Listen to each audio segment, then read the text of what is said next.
मेरा नाम श्रुति है। मेरी उम्र 29 साल हो गई थी, लेकिन मेरी माँ मेरी शादी नहीं करवा रही थी। घर में हम माँ बेटी ही रहते थे। मैं नौकरी करती थी। मेरी माँ का कहना था कि अगर तेरी शादी करवा दी तो फिर इस घर में पैसे कहाँ से आएंगे।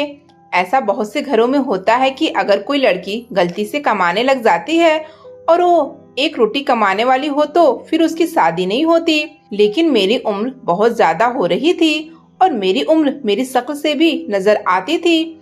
फिर मैं उन्हें कहती थी कि मैं शादी के बाद भी आपको पैसे भेजती रहूंगी, लेकिन यह बात माँ नहीं मानती थी। उनका कहना था कि शादी के बाद तू बदल जाएगी और मैं इसी घर में पड़ी मर जाऊंगी और तुझे खबर तक नहीं होगी। वह कहती थी कि तू बड़ी बेशरम है, तू जैसी बेशरम औरत को पति मिल जाएगा तो तू उसके साथ ऐसी घुल मिल जाएगी कि पलटकर माँ की तरफ नहीं देखेगी। पता नहीं उन्होंने मेरे अंदर कौन सी बेशर्मी देखी थी। शादी करना तो हर इंसान का हक होता है। भगवान ने सबको जोड़े में पैदा किया है। कोई जानवर हो या परिंदा हो, सबका जोड़ा बनाया है। इसी तरह इंसान भी जोड़े में ही रह सकता है। जिन लोगों की शादी नहीं होती उनका भला कोई जिंदगी होती है। मेरी माँ ने खुद भी तो शादी की थी, लेकिन मेरी गलती यह नहीं थी कि मेरी माँ मेरी शादी इसलिए नहीं करवा रही थी कि वह मुझे बेशरम समझती थी। मेरी गलती यह थी कि मैं इस घर में पैसे लेकर आती थी और इस गलती को मैं खत्म भी नहीं कर सकती थी। इसलिए वो खुदगर्ज होकर मेरी शादी नहीं करवाना चाहती थी। लेकिन मुझे भी कुछ न कुछ करना था। मैं भी एक इंसान थी, एक औरत थी। मेरे अंदर भी जज्बात थे और अब वो जज्बात मुझे तंग करने लगे थे, खासकर रात के वक्त। और फिर मेरी उम्र की जितनी भी लड़कियां थी उन सब की तो शादी हो गई थी, बल्कि उनके घर में तो एक दो बच्चे भी पैदा हो गए थे और मैं यहाँ अभी ऐसे ही बैठी थी, उनके पास भी नहीं जाती थी। नहीं तो वो अपनी शादीशुदा जिंदगी की ऐसी कहानियां सुनाती कि मेरा दिल और भी ज्यादा मचलने लगता था। मेरी माँ कहती थी कि तेरा बाप भी छोड़कर चला गया, लेकिन आज तक उसने यह नहीं बताया कि वो हमें छोड़कर क्यों गया। कोई बात जरूर थी, मैं बहुत ज्यादा खूबसूरत नहीं थी और मैं शक्ल सूरत की भी नॉर्मल थी। मुझे लगता है कि शायद मेरा बाप मेरी माँ को किसी और औरत के लिए छोड़कर चला गया था। मेरी माँ ने कभी यह नहीं कहा कि तेरा बाप इस दुनिया से चला गया है। बस वो कहती थी कि वो हमें छोड़कर चला गया। मैं एक प्राइवेट स्कूल में पढ़ाती थी। वह ज्यादा पैसे नहीं देते थे। गर्मियों की छुट्टियां चल रही थी तो मैं घर पर ही थी और घर में बाहर के कपड़े सिलकर गर्मियों की छुट्टियों का जो मेरा नुकसान हो रहा था वह पूरा करने की कोशिश कर रही थी। मैं भी अपनी माँ की तरह बहुत ज्यादा हसीन नहीं थी। एक दिन मैं घर में अकेली थी। घर में कोई भी नहीं था कि दरवाजे पर दस्तक हुई। मैं अकेली बैठी थी। मेरी माँ मोहल्ले में किसी औरत के घर गई थी और मुझे बता कर गई थी। एक और अजीब बात यह थी कि उसने मोहल्ले की बहुत सी औरतों से दोस्ती कर रखी थी। कभी किसी के घर जाकर वक्त गुजाराती तो कभी किसी के घर। दो लोग एक घर में रहते हो तो ज्यादा से ज्यादा आपस में कितनी बात कर लेंगे।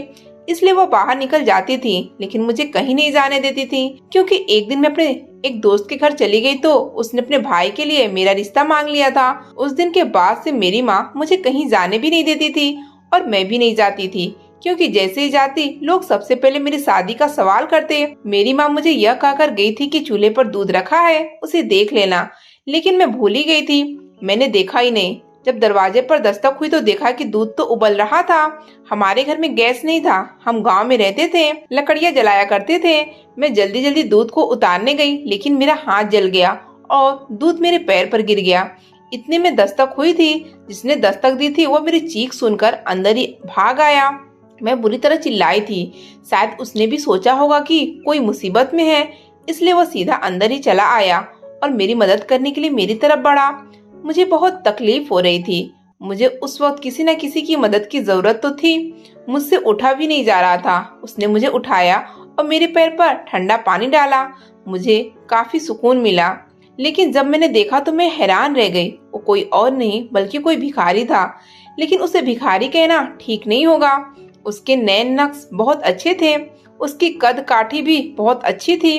बस थोड़ा काला और गंदा मैला लग रहा था और कोई मसला नहीं था। सारे गरीब लोग बदसूरत तो नहीं होते, जिस तरह सारे अमीर लोग खूबसूरत नहीं होते। कुछ ऐसे भी होते हैं जो वैसे तो गरीब होते हैं, लेकिन इंसान उन्हें देखता है तो सोचता है कि अगर इनका मुंह धुलाया जाए, उन्हें अच्छे कपड़े पहनाए जाए तो ये किसी हीरो से कम नहीं लगेंगे। यह आदमी भी कुछ ऐसा ही लग रहा था। उसने मेरी मदद की। मैंने उससे अचानक अपना हाथ पीछे कर लिया। मैंने कहा, तुम्हारी हिम्मत कैसे हुई अंदर आने की? तुमने मुझे हाथ कैसे लगाया? उस आदमी ने कहा कि मैं तो यहाँ पर भीख मांगने आया था। आपकी चीखने की आवाज सुनी तो मदद को चला आया। भलाई का तो जमाना ही नहीं है। अगर आपको बुरा लगा हो तो मुझे माफ कर दें। मैं शायद ज्यादा ही बोल गई थी, लेकिन उसने मेरी मदद की थी। अगर वो मुझे वक्त पर उठाने नहीं आता तो मैं वहीं पड़ी रह जाती, क्योंकि मेरे पैर जले थे और मुझसे उठा भी नहीं जा रहा था। मैंने उससे कहा कि मुझे माफ कर दो, बस मैं गुस्से में थी। मैंने उससे पूछा, तुम भीख क्यों मांग रहे थे? क्या तुम्हें भूख लगी है? वो कहने लगा, मुझे बहुत भूख लगी है, 2 दिन से खाना नहीं खाया। मैंने कहा, ठीक है, तुम यहीं बैठो, मैं तुम्हारे लिए अभी खाना लेकर आती हूँ। मैंने थैले में 2 रोटियां और थोड़ी सब्जी डिब्बे में डालकर उसे पकड़ा दिया। उसने मुझे बहुत दुआएं दी और कहा कि आज तक मुझसे इतनी नरमी में कोई भी पेश नहीं आया। जब से भिखारी बना हूँ, लोगों की ऐसी ऐसी बातें और हरकतें देखी है कि इंसानियत के ऊपर से यकीन ही उठ गया है। उस वक्त मुझे समझ नहीं आई कि उसने यह क्यों कहा कि भिखारी बना हूँ। वो तो था ही भिखारी, किसी भिखारी की औलाद होगा, उसका बाप भी भिखारी होगा, तभी वह यही काम करता होगा। आपकी बहुत मेहरबानी। मैंने कहा, कोई बात नहीं, तुमने भी तो मेरा इतना ख्याल किया है। वह कहने लगा, हाँ, आप जैसी खूबसूरत लड़की को देखकर मैं आपको कैसे मुसीबत में छोड़ सकता था। आप वाकई बहुत खूबसूरत हैं और सबसे ज्यादा आपके पैर खूबसूरत हैं। लेकिन अफसोस कि आपका पैर जल गया है। आज तक किसी ने भी कभी मेरी तारीफ नहीं की थी। जब मैं जवानी की दहलीज पर थी तो कुछ लोग मेरी तरफ भी देख लेते थे, लेकिन यूं कोई किसी पैरों की तारीफ नहीं करता। उसने बातों बातों में मेरी तारीफ कर दी। मुझे उसकी तारीफ बहुत अच्छी लगी थी। वो कहने लगा कि मेरे साथ एक बूढ़ा भिखारी भीख मांगता है, जो कभी कभी एक मरहम भी बेचता है। मैं आपके लिए लाऊंगा, क्योंकि अगर उसे जले हुए जख्म पर लगाएं तो फौरन ठीक हो जाता है। मैंने कहा, ठीक है, लेकिन कल तुम इसी वक्त आना, क्योंकि इस वक्त मेरी माँ घर पर नहीं होती है, और अगर उन्होंने मुझे तुम्हारे साथ देख लिया तो तुम्हें बुरा भला कहेंगे और मुझे भी डांट पड़ेगी। उसका कहना था कि मेरा नाम अमित है। मैंने भी अपना नाम बता दिया। उसने कहा कि आप फिक्र ना करें, मैं आपके लिए किसी भी मुसीबत की वजह नहीं बनूंगा। बात करने में वो बिल्कुल भी भिखारी नहीं लगता था। कितने आराम से और अच्छे तरीके से बात कर रहा था। उसके बोलने का अंदाज ऐसा था जैसे कोई खानदानी आदमी होता है। खानदानी नहीं तो कम से कम पढ़ा लिखा तो लग ही रहा था, लेकिन यह कहाँ से पढ़ा लिखा था, बस लगता है इसके बोलने का तरीका ही ऐसा था। अगले दिन वह उसी वक्त पर आया और मेरे लिए मरहम लेकर आया। उसने कहा कि मैं खुद आपके जख्मों पर मरहम लगा देता हूँ। ना जाने क्यों मुझे उस आदमी से बहुत ही अपनापन महसूस हो रहा था। वो मेरा कितना ख्याल रख रहा था। वह एक भिखारी था, लोगों से पैसे मांगता था। कुछ लोग उसे पैसे ना देते होंगे। भिखारियों का तो इंसानियत पर से एतबार उठ जाता है। उनको लोग कुत्ता की तरह इनकार करके चले जाते हैं, लेकिन यह आदमी मेरे लिए दोबारा आया और दवाई लेकर आया और अपने हाथों से मेरे कदमों पर यह दवाई लगा रहा था। शायद पहली बार किसी ने मेरा इस तरह से ख्याल रखा था। मुझे इस बात की कोई परवाह नहीं थी कि मेरी तरफ अगर कोई आदमी इंसानियत दिखा रहा है या मेरा ख्याल कर रहा है, वह कौन है। मैंने आज भी उसे खाना खिलाया था, बल्कि मैंने उसे अपने हिस्से का खाना दे दिया था, लेकिन उसे यह बात नहीं बताई थी। अब वो रोज ही मेरे पास आने लगा। हम लोगों की दोस्ती हो गई। क्या लड़का लड़की दोस्त नहीं हो सकते? मुझे नहीं लगता। तो उसके दिल में ऐसी कोई बात थी और ना ही मेरे दिल में उसने मेरी मदद की। इस तरह हम रोज मिलने लगे। वह आ जाता, मैं उसके लिए पहले से ही खाना निकाल कर रख देती थी और उसे खाना खिलाती थी। अगर कभी अपने लिए कुछ अच्छा बनाती तो भी उसे दे देती। लेकिन अगर मेरी माँ घर पर नहीं होती, किसी के घर गई होती, तो मैं उसे घर में ही बुला लेती और हम खूब सारी बातें करते और खाना भी एक साथ खाते। मैंने उसे अपने पापा के कुछ पुराने कपड़े भी दिए। मैंने कहा कि नए कपड़े पहनकर और साफ सुथरे हो जाओ। उसने कहा कि अगर मैं साफ सुथरा रहूंगा तो मुझे भीख कौन देगा। मैंने कहा कि यह क्या बात है, तुम्हें क्या लगता है लोग तुम्हें गंदा रखने के पैसे देते हैं। इस बात पर हम दोनों हंसने लगे। कभी कभी बातें करते हुए उसकी जुबान से ऐसी चीजों का जिक्र निकल जाता जिससे मैं हैरान रह जाती। मैंने कहा, तुम्हें इन चीजों के बारे में कैसे पता है? तो उसने कहा कि मैं बहुत जगह घूमता रहता हूँ। कहीं कोई बैठा हो तो पीछे से जाकर बैठ जाता हूँ और उनकी बातें सुनता रहता हूँ, इसलिए मेरी जानकारी बहुत ज्यादा है। यानी उसके पास बहुत ज्यादा ज्ञान था और उसे बहुत सारी जानकारी थी। हमारी दोस्ती गहरी हो गई और यह दोस्ती एक दिन मोहब्बत में बदल गई। उसने कहा कि तुम्हारी अब तक शादी क्यों नहीं हुई? तुम तो अच्छी खासी समझदार लगती हो। मैंने कहा कि मैं अगले साल 30 साल की हो जाऊंगी, लेकिन जाने क्यों मेरी माँ मेरी शादी नहीं करती। वह कहती हैं कि लड़के बेवफा होते हैं, छोड़कर चले जाते हैं, इसलिए वो मेरी शादी नहीं करना चाहती। माँ ने कह दिया कि तू शादी का ख्याल अपने दिल से निकाल दे और तू यह न समझ कि आज नहीं तो कल तेरी माँ तेरी शादी करवा देगी। मुझे तेरी शादी करवानी ही नहीं है और मेरी माँ के पास शादी के लिए पैसे भी नहीं है। दहेज का एक तिनका भी अभी तक नहीं बना है, तो बिना दहेज के शादी कैसे होगी? तुम ही सोचो, आजकल लोग इतने बुरे हैं कि बिना दहेज के किसी लड़की को नहीं लेते। उसने कहा कि कुछ लोग ऐसे हैं जिनको दहेज से कोई मतलब नहीं होता। मैंने कहा कि ऐसे लोग कहाँ मिलते हैं भला? कहने लगा कि एक ऐसा आदमी तुम्हारे सामने बैठा है। मैंने कहा लेकिन तुम तो भिखारी हो, तुमसे शादी करने से मेरी माँ कभी नहीं मानेगी। उसका कहना था कि अगर मोहब्बत करती हो तो मुझसे शादी कर लो। मोहब्बत का इजहार तो हम लोग कर रहे थे, लेकिन इस तरह से नहीं कि जैसे यह कहा हो कि एक दूसरे के बिना नहीं रह सकते। बस उसने कहा था कि अच्छी लगती हो। मैंने कहा कि तुम भी अच्छे हो, लेकिन मैं एक भिखारी से शादी कैसे कर सकती थी? अगर मेरी माँ मान जाती, क्या तब भी यह कोई अच्छा फैसला होता? ऐसा कौन करता है भला? उसने कहा कि क्या सोचने लगी हो, मेरी बात मानो। मैं तुम्हें यकीन दिलाता हूँ कि तुम्हें पछताना नहीं पड़ेगा, मुझ पर भरोसा करो। वो यह कैसे कह सकता था कि तुम पछताओगी नहीं? जाहिर है मुझे पछताना ही पड़ता। वो भिखारी था, सारी जिंदगी मांगता रहता, वो अपना घर नहीं चला सकता था। मैंने उसकी बात का कोई जवाब नहीं दिया और वह भी वहां से चला गया। कहने लगा कि तुम्हारी खामोशी को इनकार समझकर यहाँ से जा रहा हूँ, दोबारा कभी नहीं आऊंगा। लेकिन रात को उसके बारे में मैं सोचती रही, उसे याद करती रही। अपनी माँ से पूछा कि तुम मेरी शादी क्यों नहीं करती? तो कहने लगी कि मैंने तेरी शादी नहीं करनी, तू आराम से घर में ही बैठ, अपनी नौकरी पर ध्यान दे। इतनी मेहनत करके खुद को जलील करके तुझे पढ़ाया लिखा, इसलिए नहीं कि कोई और ले जाए। और वैसे भी मर्दों का क्या भरोसा है, ये किसी पर भी मेहरबान नहीं होते। मैंने अपनी माँ से कहा कि क्या दुनिया के सारे मर्द एक जैसे होते हैं? क्या आपका पति भी ऐसा ही था? क्या आप अपने बाप और भाई को भी ऐसा ही कहती हैं कि वह बेवफा हैं और बिल्कुल भी अच्छे नहीं हैं? तो वह कहने लगी, हाँ, सारे मर्द एक जैसे नहीं होते, लेकिन सबकी किस्मत अच्छी नहीं होती। और कहते हैं कि बेटियों की किस्मत उनकी माँ पर ही होती है। तुम्हारी माँ भी तो बदकिस्मत थी ना, तुम भी ऐसी ही हो। इसलिए तुम इस मामले में सोचना बंद कर दो और अपना मुंह बंद कर दो। तुम्हारी शादी कभी नहीं होगी। मैंने अपनी जिंदगी में तुम्हारी शादी नहीं करवानी। अगर तुम्हें शादी करने का इतना शौक है तो दुआ करो कि तुम्हारी माँ मर जाए।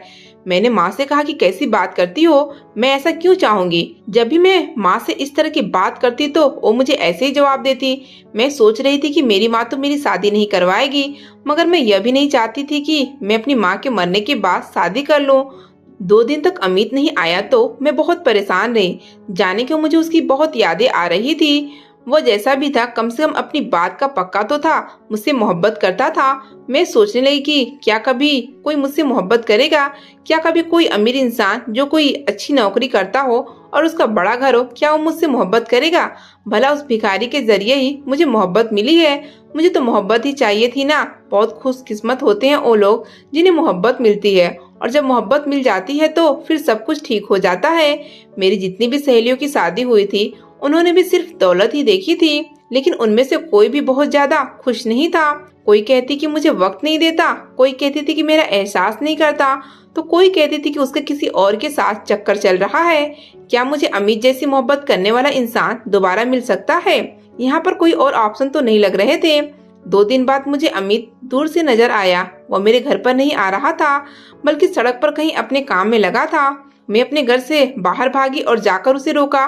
वह मुझसे ऐसे पेश आया जैसे मुझे जानता ही ना हो। ऐसा लग रहा था कि वह है ही नहीं। मैं भिखारी हूँ और मोहब्बत की भीख मांगने के लिए खड़ी हूँ, और वह मुझसे कह रहा है कि चलो चलो निकलो यहाँ से, माफ करो मेरे पास कुछ नहीं है। मैंने उससे कहा कि इस तरह क्यों कर रहे हो? तो कहने लगा कि आपको मुझसे दूर रहना चाहिए, और आप एक पढ़ी लिखी लड़की हैं, आपका मुझसे वैसे भी कोई रिश्ता और मतलब नहीं हो सकता। मैंने कहा कि तुम तो गुस्सा ही हो गए, क्या तुम मुझे सोचने की मोहलत भी नहीं दे सकते थे? उसने मुझे हैरान होकर देखा। मैंने कहा कि मैं तुमसे शादी करने के लिए तैयार हूँ, मैं तुम्हारे साथ शादी करूंगी, पर तुम्हें मुझसे वादा करना होगा कि तुम हमारी मदद करोगे, मुझे बहुत खुश रखोगे, हमेशा मुझसे ही मोहब्बत करोगे, कभी बदलोगे नहीं। उसने कहा कि मैं कभी नहीं बदलूंगा, मैं आपसे वैसे ही मोहब्बत करूंगा, आप मुझे बहुत अच्छी लगती हैं। मैंने अपनी माँ से छुपकर उस भिखारी के साथ शादी कर ली। अब वो भिखारी मेरा पति था। वह रोज हमारे घर मांगने के लिए आता। मैं चुपके चुपके से खाना और जो भी चीज खुद के लिए रखी थी उसे दे देती। कभी उसे कपड़े देती, कभी कोई और चीज। मैं उसे थोड़े बहुत पैसे भी दे देती थी। मैंने कहा था कि मैं पैसे कमा लूंगी तुम पैसे मुझसे ले जाया करो और कोई कारोबार शुरू करेंगे, अपना घर बनाएंगे, सब कुछ करेंगे। लेकिन एक दूसरे के लिए तरसते भी रहते थे, क्योंकि हम एक दूसरे के पास बैठकर बातें नहीं कर सकते थे, एक घर में नहीं रह सकते थे। आखिरकार वो मेरा पति था। यूं एक दूसरे को दूर दूर से देखना और एक दूसरे के साथ रहना अजीब लगता है।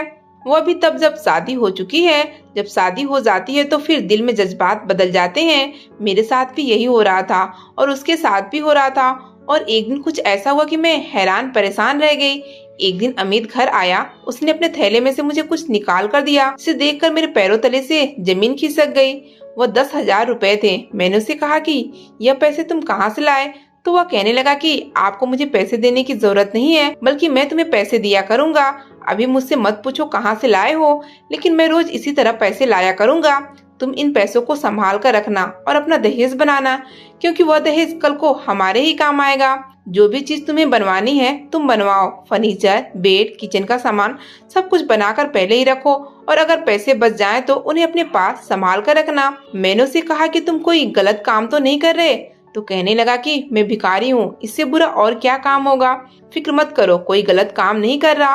वो रोज मेरे लिए ढेर सारे पैसे लाया करता था और मुझसे बहुत मोहब्बत करता था। एक दिन माँ ने उसे देख लिया और कहा कि तुम्हें और कोई काम नहीं है, रोज इसी घर में भीख मांगने आ जाते हो। तुम्हें क्या किसी ने यह कहा है कि हम बहुत अमीर हैं, हमारे पास खुद कुछ नहीं है? जाओ, माफ करो। उन दिनों मेरी मम्मी की सहेली भी हमारे घर रह रही थी और मैं उन लोगों के सामने कुछ नहीं बोल सकती थी। अमित भी वहाँ से चुपचाप चला गया, लेकिन मुझे बहुत बुरा लगा। मैं उन लोगों को कैसे बताती कि जिसे वो भिखारी समझ रहे हैं वो मेरा पति है, इस घर का दामाद है। मेरा पति वहाँ से चला गया था कि मम्मी की सहेली ने एक ऐसी बात कर दी जिसे सुनकर मेरे पैरों तले से जमीन निकल गई। माँ की सहेली ने कहा कि तुम्हारी बेटी बड़ी हो रही है और इसकी इतनी उम्र हो गई है, अब तक इसके लिए कोई रिश्ता नहीं आया, लगता है मुझे कुछ करना पड़ेगा। माँ ने कहा कि तुम क्या करोगी, जरा बताओ तो तुम्हारे दिल में क्या चल रहा है। दोनों सहेलियां हंसी मजाक में बातें कर रही थी जब मेरी माँ की सहेली ने कहा कि इसकी शादी मेरे बड़े बेटे से करवा दो। मेरी माँ के हाथ से सब्जी वाली टोकरी गिर गई। माँ ने कहा तुम्हें शर्म नहीं आती मेरी बेटी के लिए अपने बेटे का रिश्ता भेजते हुए? वो बेटा जिसने खुद अपनी बीवी को तलाक दे दी है और अब तक उसके बच्चों का खर्च दे रहा है। तो कहने लगी क्या हो गया, तुम्हारी बेटी में क्या खास बात है? शक्ल सूरत तो कोई अच्छी नहीं है, खाली बीए की डिग्री है, तो इससे क्या हो जाएगा? कितना कमाती है महीने का? 10 से 15,000। इतना अच्छा रिश्ता बता रही हूँ तुम्हें। और वैसे भी पहले तो इसकी बीवी बदतमीज थी, इस कदर बदतमीज थी कि उसे तलाक ना देता तो और क्या करता। लेकिन यह तो मेरे घर की बच्ची है, समझ लो कि एक घर से निकलेगी दूसरे घर में चली जाएगी। ससुराल वाला तो कोई मसला ही नहीं है, वह भी तो इसका अपना घर है। मेरे पैर पहले से इस घर में जमे हुए हैं। यह मेरी बहू बनेगी तो मैं इसका बहुत ख्याल रखूंगी। मेरी माँ वैसे तो अचानक से बहुत हैरान हो गई थी और बहुत गुस्से में भी आ गई थी, लेकिन फिर मेरी मम्मी की सहेली ने ऐसी बात कर दी कि मेरी माँ भी सोच में पड़ गई। आंटी ने कहा छोड़ो इस घर को, तुम किराए के घर में हो, 2 लोगों के लिए तुम किराया देती हो, तुम भी मेरे साथ चलो। मेरा भी तो पति इस दुनिया में नहीं है, दोनों मिलकर बैठेंगे, बहनों की तरह बातें करेंगे।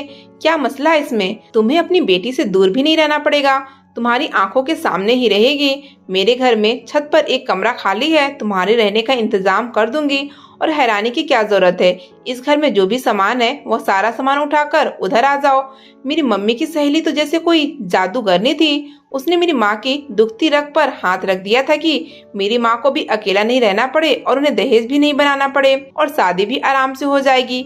मेरी माँ सोच में पड़ गई थी और मुस्कुराई भी थी। आंटी समझ गई थी कि तीर निशाने पर लगा है और अब उनका निशाना कभी नहीं चूकता है।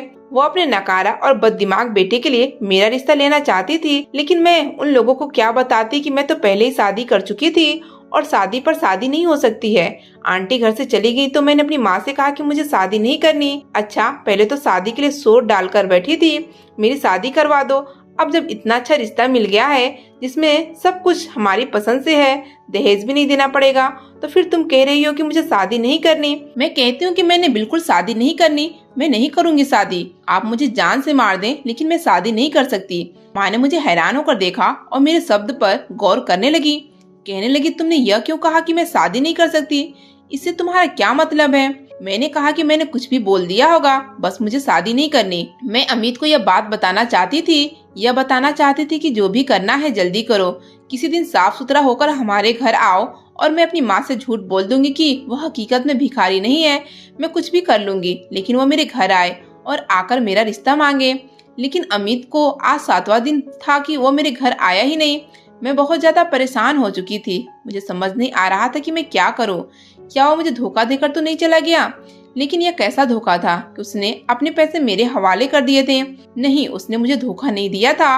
वो मुझे धोखा नहीं दे सकता था। जरूर उसके साथ कुछ हो गया था या वह फंस गया था। मेरे दिल में बुरे बुरे ख्याल आ रहे थे।